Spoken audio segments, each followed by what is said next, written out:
உன்னை வீழ்த்த வருவது உலகமில்லை, உன் மனசுக்குள்ளிருக்கும் சந்தேகம்தான். மன அழுத்தமும் தன்னம்பிக்கையின்மையும் மனிதனின் மிகப்பெரிய மறைமுக எதிரிகள். தன்னம்பிக்கை இல்லாதவன் எதிரி இல்லாமலே தோல்வியடைவான்.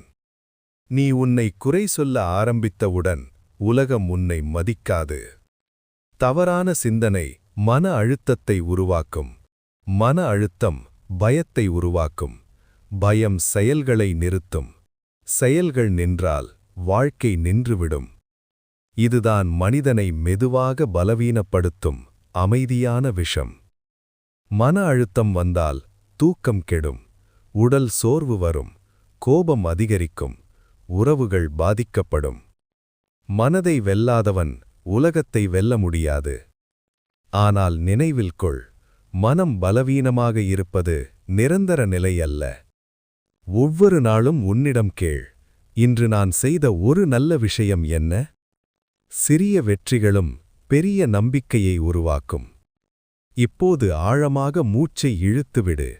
மனசுக்கு சொல்லு, நான் பலவானவன், இது தற்காலிகம். தினமும் 5 நிமிடம் அமைதியாக உட்கார். கண்களை மூடு, மூச்ச கவனிச்சுக்கோ. அமைதி மனதின் ஆயுதம், தன்னம்பிக்கை மனிதனின் கவசம். உலகம் உன்னை சோதிக்கும், மன அழுத்தம் உன்னை சிதைக்கும்.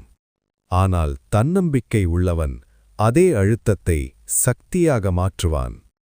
உன் மனசு உன் அரசன், அதை கட்டுப்படுத்தினால் வாழ்க்கை உன் அடிமை. இந்த வீடியோ உங்க மனசுக்குள்ள ஒரு சின்ன நல்ல மாற்றத்தை கொடுத்திருந்தா லைக் பண்ணுங்க, உங்க ஃப்ரெண்ட்ஸுக்கிட்ட ஷேர் பண்ணுங்க. இப்படிப்பட்ட வாழ்க்கையை மாற்றும் கதைகள், மோட்டிவேஷன் வீடியோஸுக்கு மாத்தி யோசி லைஃப் ஈஸி சேனலை சப்ஸ்கிரைப் பண்ண மறக்காதீங்க. மாத்தி யோசி, வாழ்க்கை லேசாகும்.